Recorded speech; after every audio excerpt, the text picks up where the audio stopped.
히브리서 10장 19절로 22절.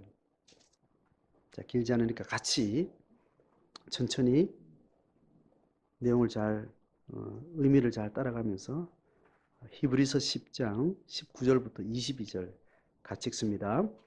그러므로 형제들아, 우리가 예수의 피를 힘입어 성소에 들어갈 담력을 얻었나니 그 길은 우리를 위하여 휘장 가운데로 열어놓으신 새로운 산 길이요 휘장은 곧 그의 육체니라.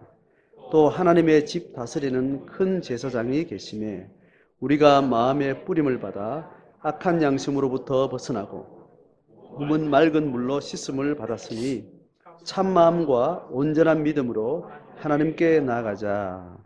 아멘.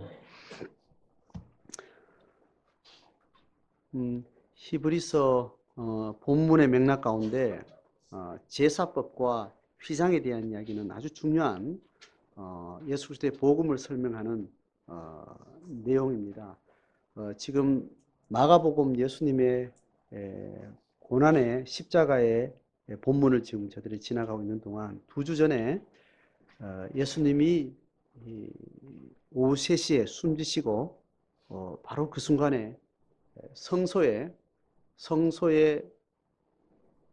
지성소로 들어가는 사이에 있는 휘장이 둘로 완전히 두동강 나게 찢어졌다는 이제 그 기록은 신약 교회의 본질, 제자도의 가장 핵심 신학입니다. 그런 의미에서 그때 그 본문과 함께 오늘 읽었던 말씀이 오늘 10장 이야기예요. 오늘 간단히 설명하고 오늘 선교사님의 말씀을 나누면 좋겠습니다. 지난주 본문에 그게 지금 2주 전에 성소 휘장이 찢어졌다는 그 본문 이후에 지난주 본문이 그 다음 본문이죠, 그죠?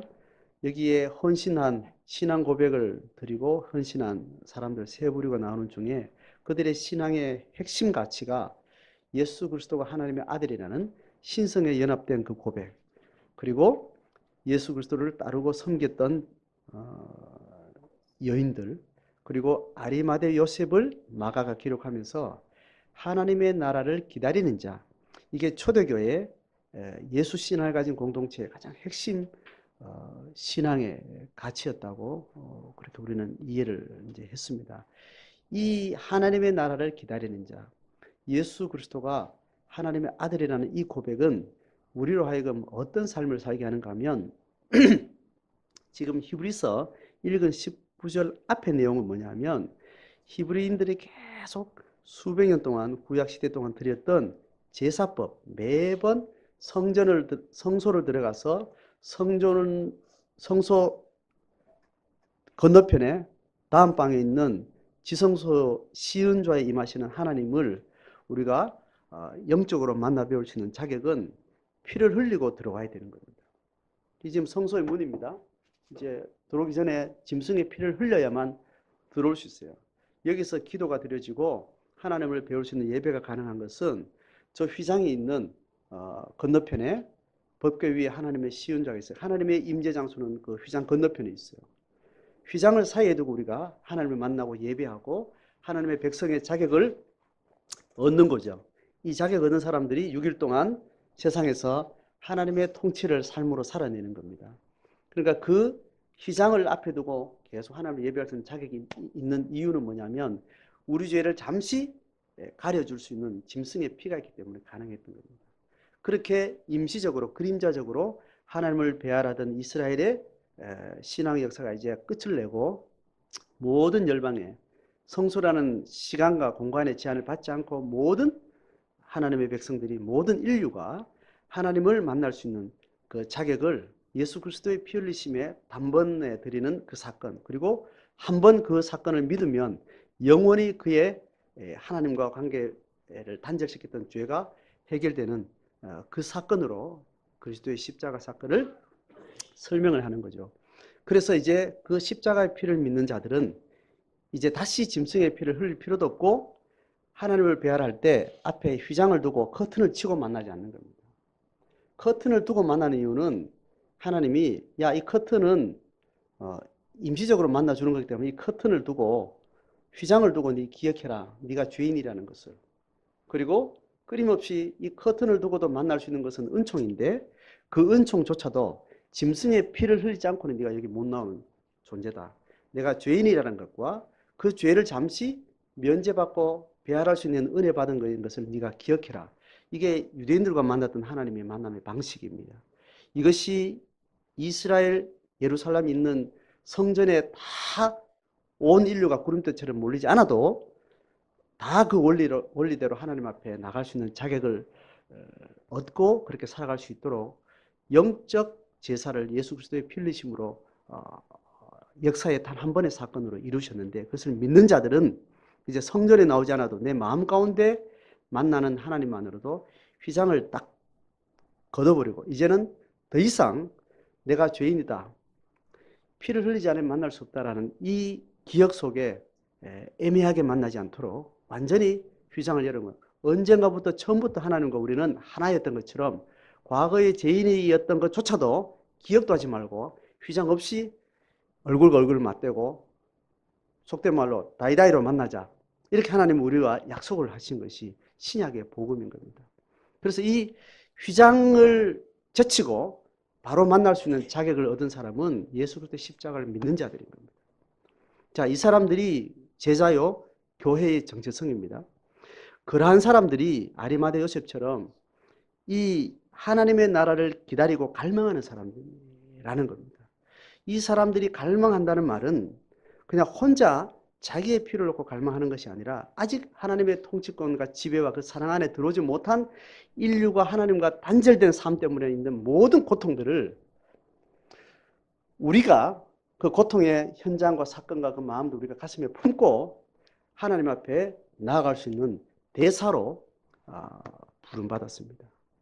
조선시대에 왕의 이 통치 방식 가운데 사극을 보면서 제가 정리한 겁니다. 제가 뭐 고증을 받거나 한 건 아닌데 왕의 눈물부터 쭉 제가 보면서 조선시대 왕은 저렇게 통치했구나 라는 게 제 정리를 좀 들어보시고 이해가 되는지 맞는지 한번 검사해 보세요. 비서죠, 그죠? 우리말로 비서. 가장 가까운 측근인데 최근에 문고리 3인방 뭐 이런 사람들 조선시대 왕 옆에서 왕의 모든 직무를 올리고 내리고 했던 그 직을 맡은 사람의 도승지 맞아요? 도승지가 맞을 겁니다. 도승지는 왕의 가장 최측근 비서예요. 그러니까 왕의 통치 업무의 모든 서류를 들락날락하고 왕의 일정, 왕의 신상 이거를 행정적으로 통치 영역에서 환관들은 그의 일상을 돕는 사람이고 도승지는 왕의 통치 업무와 관련된 가장 측근인 거예요. 그래서 왕이 통치하는 모든 나라의 곳곳에 있는 모든 문제들을 통치해야 될 문건들은 어떻게 들어옵니까? 뭐 올리는 거 있잖아요. 상소문이 있어야 왕의 통치가 가능한 거예요. 하여튼 제가 본 사고는 그렇습니다. 근데 상소문은 누구 손을 반드시 거쳐야 되는가 하면 도승지가 관리하는 거예요. 그렇더라고요. 도승지가 그걸 다 갖다 주고 갖다 내려고 이렇게 해서 그걸 읽는 건데 하나님의 통치를 기다리는 사람은 하나님과 휘장 없이 하나님을 만난 경험이 있는 사람만이 하나님의 통치가 얼마나 영광스럽고 아름답고 완벽한지를 아는 자들이에요.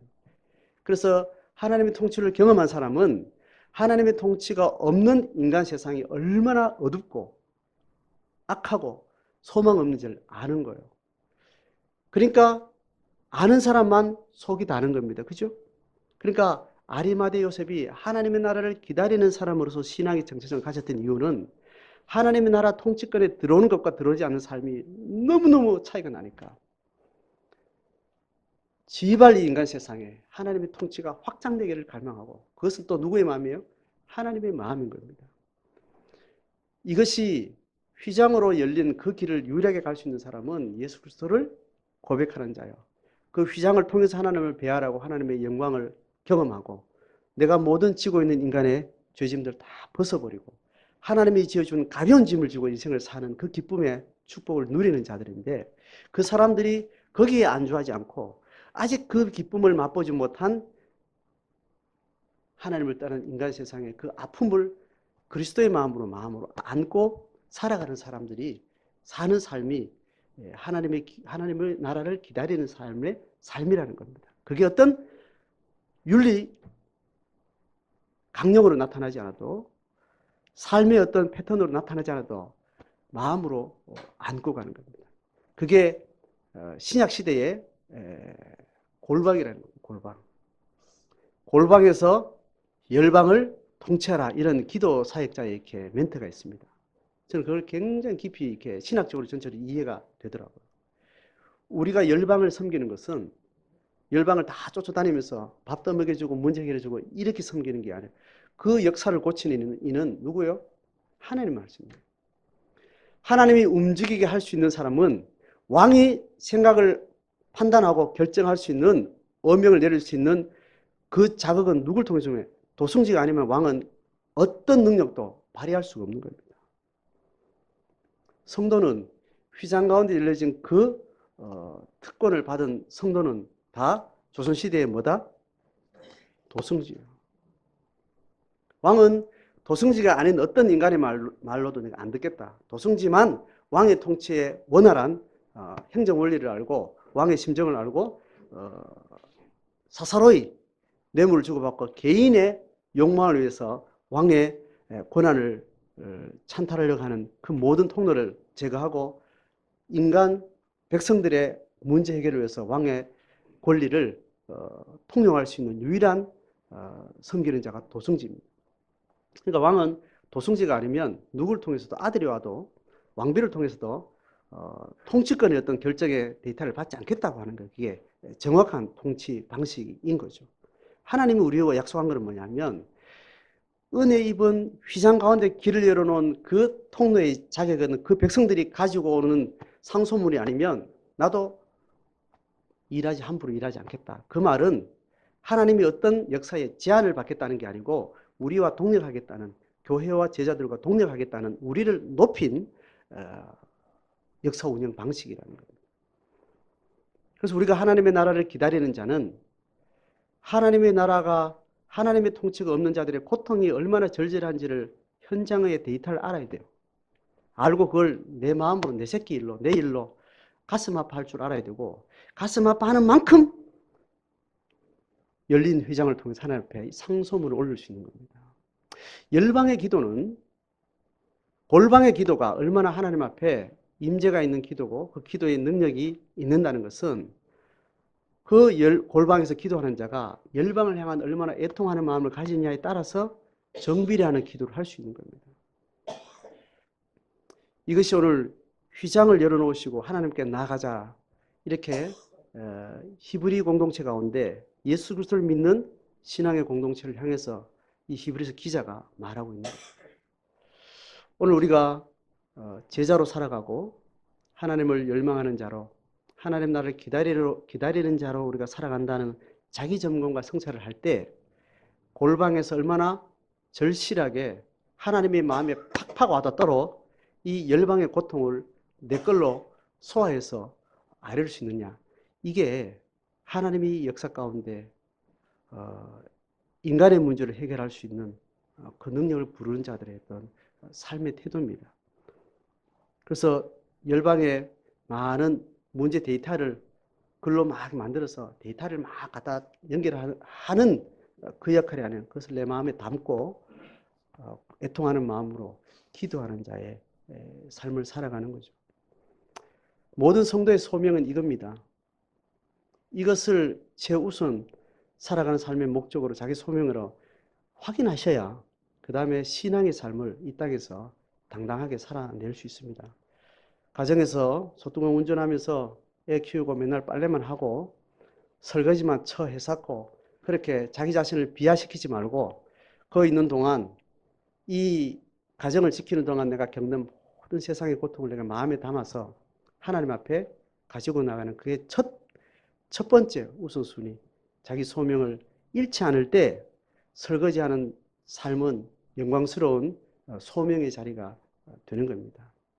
설거지하는 일뿐만 아니라 뭐 나라를 쥐었다 놓았다 하는 그 권세를 가지고 있어도 하나님께서 이 도성지로 부르신 이 사명, 그 사명에 자기 정체성이 없으면 나라를 들었다 놨다 해도 하나님 앞에 기쁨이 없는 게 우리가 가지고 있는 영적 정체성입니다.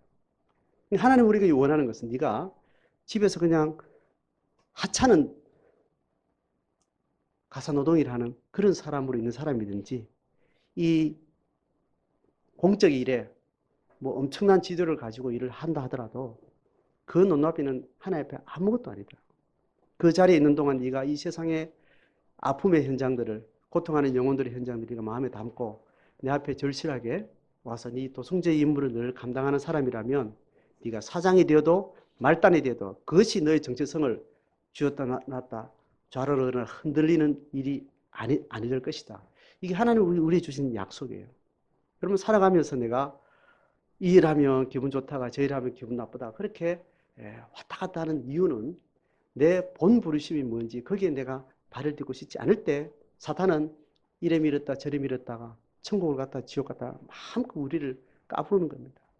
그래서 예수 믿는 기쁨도 없고 신앙인의 분명한 자기 정체성도 없고 신앙의 기쁨은 맛은 보았지만 여전히 안 믿는 사람이 울 때 지도 따라 울고 안 믿는 사람이 웃을 때 지도 따라 웃고 그렇게 왔다 갔다 하는 인생을 허비하며 살아가는 겁니다.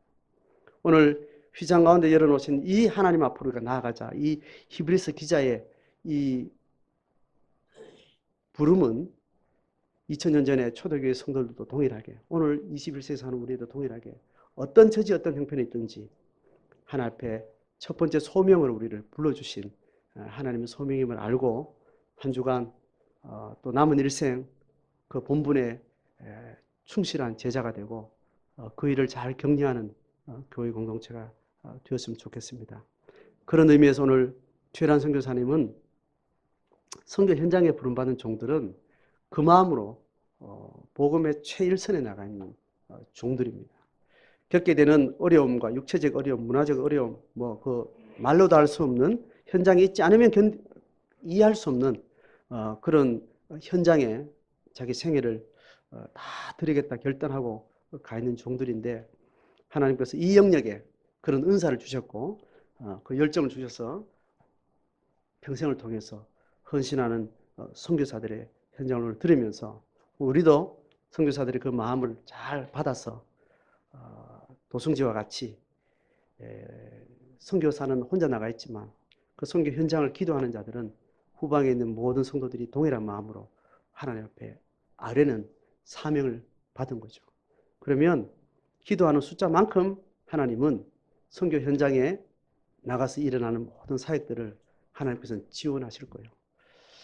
한 사람 선교사가 나가 있지만 후방에서 얼마나 많은 사람이 기도하냐에 따라서 그 선교 현장의 기도의 영역이나 하나님의 역사들은 다르게 나타난다고 우리는 말씀을 통해서 이해한다면 하나님 우리 이 사명도 다시 후방에서 또 기도하는 자로서 휘장 가운데로 나아가서 하나님 나라를 열망하는 간절히 기도하는 그런 사람으로 오늘 함께 공감하는 시간 되기를 바랍니다.